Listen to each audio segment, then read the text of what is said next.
Restons au palais présidentiel où une audience a été accordée au vice-président de la Banque mondiale pour la région Afrique, le Sénégalais Mactar Diop et le patronat ivoirien.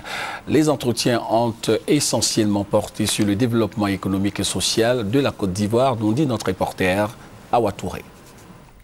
La Confédération générale des entreprises de Côte d'Ivoire veut relever les défis du développement. C'est dans ce cadre qu'elle a élaboré en novembre 2011 un plan stratégique de développement de la Côte d'Ivoire, vision par et pour le secteur privé. Le patronat ivoirien, conduit par son président Kakou Diagou, est venu remettre ce document de stratégie de développement baptisé Côte d'Ivoire 2040, les défis du meilleur au président de la République Alassane Ouattara. Nous avons remis au président les documents, les annales, on peut dire, de Côte d'Ivoire 2040. Et nous avons échangé avec lui et pour voir que le président de la République a la même vision que les entreprises du privé.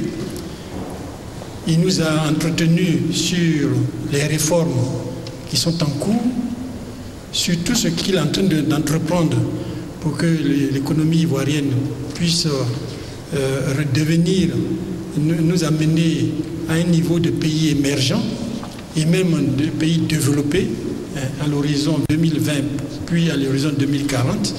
Le président de la République a aussi échangé avec le vice-président de la Banque mondiale pour la région Afrique, Mactar Diop, accompagné du ministre de l'économie et des finances et du directeur des opérations de la Banque mondiale pour la Côte d'Ivoire, Madani Tall. Mactar Diop, à l'issue de cette rencontre, a indiqué qu'il est venu réaffirmer le soutien de la Banque mondiale à la Côte d'Ivoire. Il était un devoir pour moi, dans mes premiers mois en tant que vice-président pour la région Afrique, de rendre visite au chef de l'État et surtout de le féliciter pour l'initiative du PPTE, le point d'achèvement qui a été atteint par la République de Côte d'Ivoire et qui est une reconnaissance de la communauté internationale par le travail qui a été accompli par les autorités ivoiriennes. Donc nous avons discuté de cela, mais également nous avons beaucoup discuté de la situation dans la sous-région. Nous avons pu discuter du rôle que la Banque mondiale peut avoir dans ce processus. Et ces discussions ont été extrêmement fructueuses et nous sommes tout à fait décidés à continuer à appuyer non seulement la République de Côte d'Ivoire dans ses efforts de reconstruction de la nation, mais également de soutenir le président Ouattara dans son rôle de président de la CEDEAO. Mactar Diop est vice-président de la Banque mondiale pour la région Afrique depuis le 5 mai 2012. Il remplace à ce poste Mme Obiageli Ezekwesili.